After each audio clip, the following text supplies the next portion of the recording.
Hi guys, my name's Sean Middleton and I'm here to talk about ghosts, ghouls, monsters, mysteries, cults, and conspiracies. And today we're going to talk about how your house can suddenly become haunted, because I do believe that's something that can happen. I feel like you can live in a house for years and just all of a sudden it can become haunted. And we're going to go into the reasons why. Okay, so first of all, and this is quite a common one actually. So when people like decorate or they do some renovations, I think especially if it's quite an older house, then that can kind of tend to stir things up. So you imagine, say you've lived in a house for say your whole life, okay? So from childhood you stayed there, you got married there, you had your kids there, etc. You loved it, you have such fond memories. Obviously, you pass over, you've gone into the spirit world, and then someone else moves into your house, and you think, oh, do you know what? I love that kitchen. Like, it's so beautiful. I remember the kids running in and out, me cooking dinner for the family, and then all of a sudden, the new owner decides to smash through it. They're like, no, we're going to move the kitchen. We're going to take the kitchen from here, and we're going to move it over here. That's going to piss you off. You're going to be mad. And I think that's sometimes what happens. I think like spirits are either annoyed, they're like, why are you doing it? It's still my house. Don't do that. And B, I think it can cause some kind of unrest. Like they're like, what's going on? I don't. Some people don't like change, and you have to remember, like the way people are when they're alive is how they are when they passed over. So if someone didn't like change that much when they're alive, they're not really gonna like change when they've passed over, especially if they're still in the same house where they are happy. So it's something you see quite a lot, like when new couples move into a house or new families, and they decide to knock through walls or things like that. That can suddenly make your house haunted because the person could be living there, sorry, the spirit could be living there quite peacefully, and then all of a sudden, bang, you've knocked down a wall, they're annoyed, and you have a haunting on your hand, and they're going to let you know. And that does happen. They let you know, they try to freak you out, they try to scare you, like by banging and making noises and appearing to the homeowners. So, yeah, that's definitely something that can happen, and that's quite common actually. But I think if you find yourself in that situation, so if you find yourself moving into a new home, and you have decided to do some work and things start to happen, I think the best thing to do is just say out loud. It may sound stupid, you might sound like you're crazy, but just say, no, this is my house. I now live in this house. I own this house. Go away. It's mine. Or some people are quite happy for other spirits to live in the house with them if they're not causing them any issues. And just say that. Just say, you're more than happy to stay here, but don't cause me any problems. I don't want it. Okay? And pretty much that should hopefully sort them out. Another reason how your house can suddenly become haunted is bringing in like haunted or like antique objects into your house. So, for example, me and my mum used to watch this show. I can't remember what it's called, but basically where this guy goes to people's houses. I can't remember his name, and he basically people's houses are haunted, and they work out that it's because of these like haunted objects inside their house. So for example, someone bought a chair from an antique store, and the ghost or spirit was attached to that chair. So them taking that chair out of that store and put it in their home, the ghost is attached to that chair, so it's coming back to your house with you. Which is why, like, whenever I buy things like that, or anything really, I always feel like you should cleanse it, like sage it, just so that anything that's attached to it, any energy, any spirits, you can kind of clear and get rid of before you bring them and keep them in your home. Now, I don't actually have any personal experience of bringing in like haunted objects into my home. I've never, not that I can think of, ever had that situation, but obviously you see it quite a lot in movies. I guess kind of with Annabelle, she obviously is a haunted doll.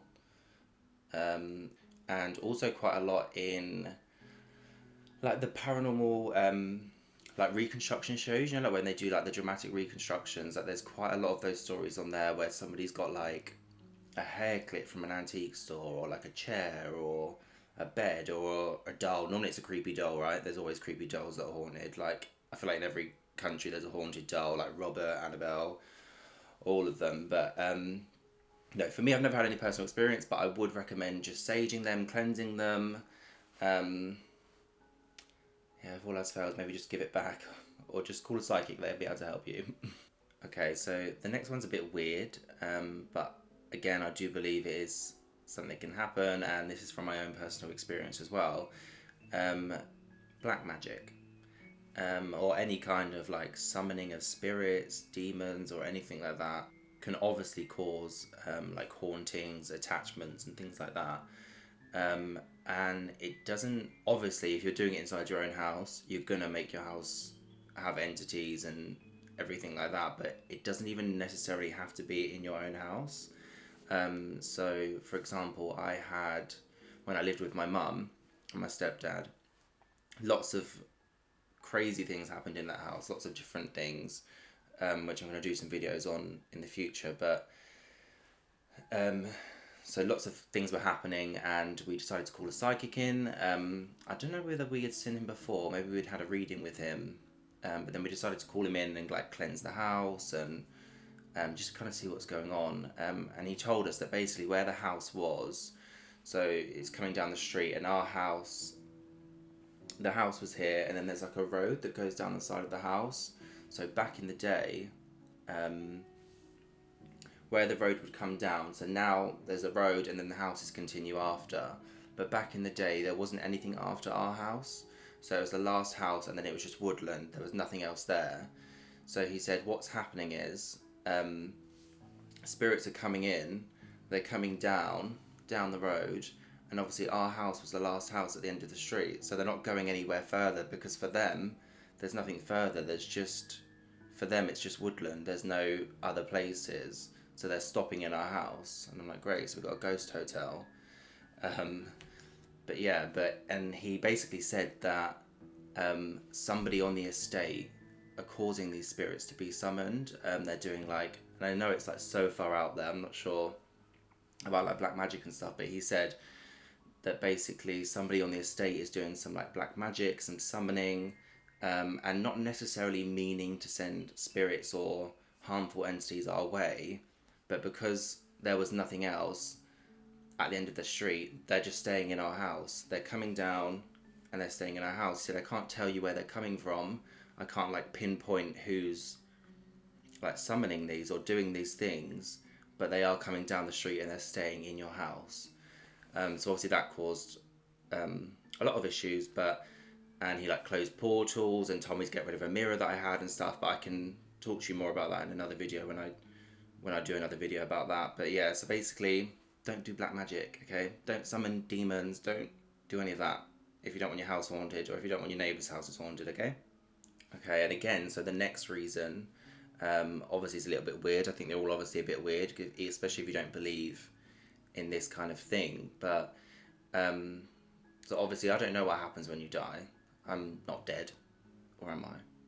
No, I'm not dead. So I don't know what happens. Can ghosts just roam around freely? Can you like be like one day, oh, I'm gonna go to Thailand, or I'm gonna go to America, or like what happens? Are you trapped somewhere? Are you trapped in the graveyard? Are you trapped where you died? Are you trapped in the house that you lived? I don't know. But if you think about it, so say if I lived in this house that I'm in now, and I loved this house, I had so many fond memories, I loved it, I'm still alive and move away, and I live somewhere else for say 30 years. I live in England. Say I went to go live in America for like 30 years, and then all of a sudden I have a heart attack, I drop dead. 30 years later, bang, I'm gone. I might then decide as a ghost, do you know what, I have the fondest memories back in that house in England. That's where I lived with my boyfriend or whatever, had happy memories. I might decide to go back there as a ghost and just leave it up there. Do you know what I mean? I might be like, no, I don't like America anymore. I want to go back to England and just live there. So I think that can happen. So there could be new owners in the house, and then all of a sudden, someone dies, and they come back to that house where they were happiest, and you've got a haunting on your hands. So, and I do believe that can happen. It can suddenly just happen like that, and your house is haunted.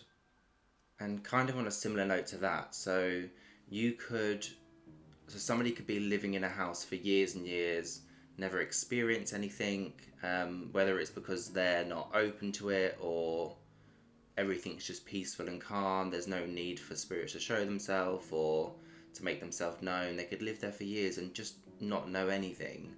And then all of a sudden a new owner could come in and it could just stir everything up. And not obviously, it doesn't always have to be in a bad way. It doesn't have to be like in the movies where you move into a house and then all of a sudden like coat hangers are flying and the candles are blowing out and all this scary stuff. It can just be like little things, like just spirits making themselves known. Maybe it's like a bit like territorial, or it could be that they don't like you, like, which I know sounds bad, but it could be that maybe the spirits are in the house, they get on with the current owner, and then a new owner moves in and you think, oh, I don't like you, and then they start making themselves known, they start making you feel uncomfortable, maybe they want you to leave, or maybe they just want to be heard, maybe they have a message that they want to get out, and the previous owner wasn't open to these messages, but you are. Maybe you're like a bit psychic, you have some psychic abilities, maybe they can communicate with you, but that can happen. So that's why I hate when people say, oh, like, I don't know who's been on ghost hunts, but like, I've been on a lot of ghost hunts, and I've experienced activity in some locations, and then other people that have been there, they've been like, oh no, that place isn't haunted. And I'm like, well, how do you know? And they're like, well, nothing happened. And I'm like, okay, but just because something didn't happen for you doesn't mean it doesn't happen for somebody else. Maybe you're not open enough for it. Maybe it's just one of those nights when nothing happens. Because I've been to like ghost hunt at the same place, and one night can be really active and lots of things happen, and another night it can just feel very calm and peaceful and nothing happens at all. So yeah, that's why I hate when people say, oh no, that place isn't haunted. And it's like, well, just because it's not haunted for you doesn't mean it can be haunted for someone else. So yeah, that's my point. Someone can live in a house for years, nothing happen, a new owner moves in, bang, you got Casper on your hands. So also, another thing that can happen is that so spirits can get attached to people. They can get attached to your energy, to you, and somebody could bring that into your house. So say I've got a friend who, and this has happened before actually, so a friend who has been involved in some like Ouija boards or ghost hunting or something like that.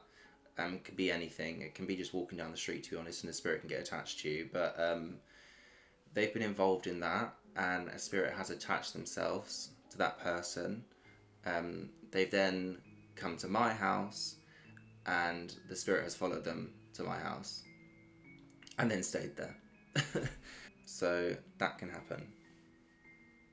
So maybe be careful who you let in your house. Okay? No, I'm just kidding. It's quite rare, and I guess if a spirit is attached to somebody, then more than likely, if they come to your house, they're gonna leave with that person. If they come into your house as well, okay, they're gonna leave if they're attached to that person. But it can happen. And kind of in line with that, so how I'm saying that spirits can get attached to somebody, and that they can bring them into your house. Spirits can also follow you home. So I'll just give you like an example from my personal experience. So I was probably it was prom, so how old are you in prom? Like 15, 16, something like that. And me and my friend, we had gone out to prom, an after prom party. I wasn't allowed to my prom, but that's another reason. But so we'd gone to the after prom party. We came home, and then where my mum lived at the time, there was a train station, and train gates as well. So I don't know if, I'm guessing people have them in other countries, but basically, so if a train is coming, the gates will close. So there's like gates either side of the tracks, and they close like that, and they close like that, so no cars or pedestrians can get through. So obviously they don't get hit by a train. But we were coming home. It was maybe like 2 in the morning, and we were walking near the train station, and the gates were up like this. So obviously they're up, and then the train comes. They go down. They go back up. Excuse me. And they. Why's my camera just? Sorry, my camera just changed setting as I was talking.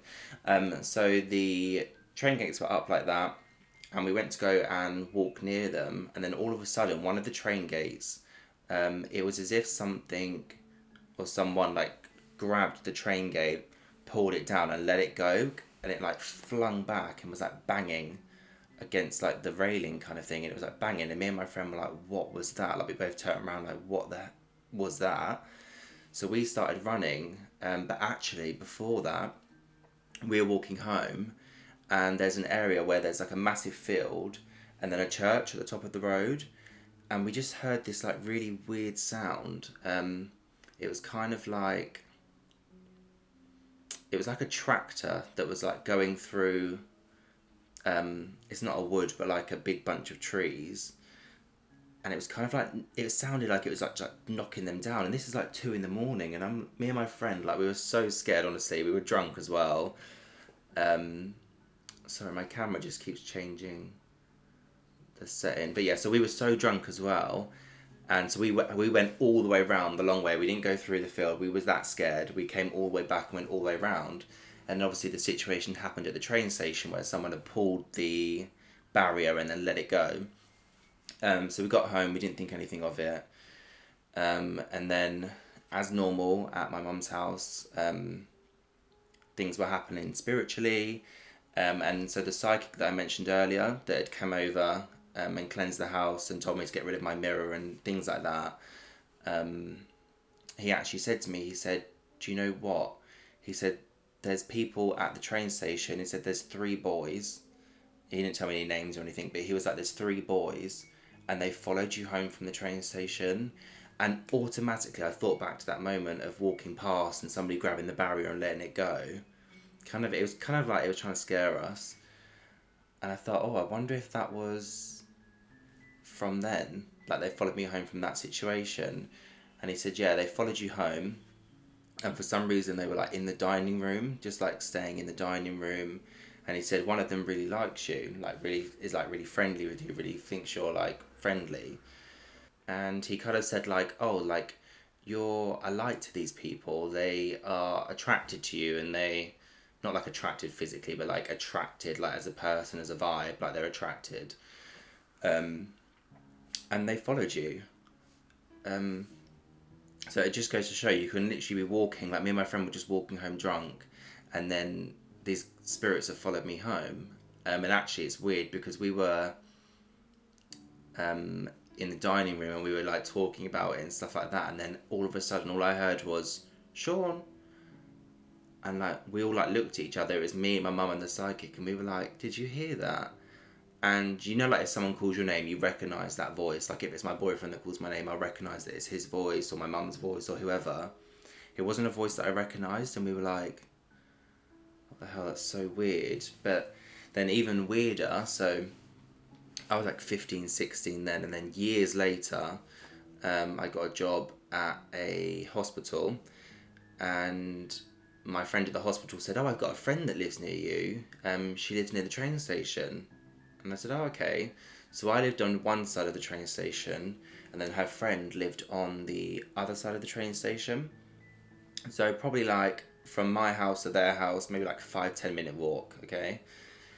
And I said, "Oh, okay, does she?" And she said, "Yeah." She said, "Do you know what? She has so many like spiritual things going on in her house." And I said, "What do you mean?" And she said, "Well, just like things happening, like doors banging and kind of things she was saying, the same things that were happening in that person's house were also happening in my house." And she had said that she'd had a psychic come over, and not the same psychic that I had over. So mine was a male, and the one that they had over was a female. But she said, yeah, a psychic came over and told them that it's boys that have followed her home from the train station and gone to her house. And literally, I had the chills everywhere. I was like, are you joking? She was like, what? And I was like, literally, I've had a psychic come to my house and tell me the exact same thing, that these boys have followed me home from the train station, and that's why stuff was happening, because they were like living in the house. So obviously they'd gone back to that person's house as well, so maybe they were just going around everywhere. So yeah, which is just crazy. But obviously what I'm trying to say is, like, your house can be literally fine, and then you go somewhere, you're in a certain situation or something, and then you got ghosts. What can you do? Well, actually, there's quite a lot of stuff you can do, but that's for another video. But no, I feel like I've just really rushed through all of those reasons and stuff. But I do personally believe your house can suddenly become haunted. Even if it's after years, like I've said, the previous topics, it can be years, and then you can have a haunting all of a sudden. But no, let me know what you guys think. Do you think that your house can suddenly become haunted? Do you believe in ghosts? Do you not believe in ghosts? Tell me some of your stories. I love listening to people's stories. Like, I'd love just to sit there and hear you guys talk about all your different ghost stories and stuff. I love it. I feel like I could sit there for hours. But yeah, no, I love it. But yeah, stay safe, and I will speak to you guys soon. Bye.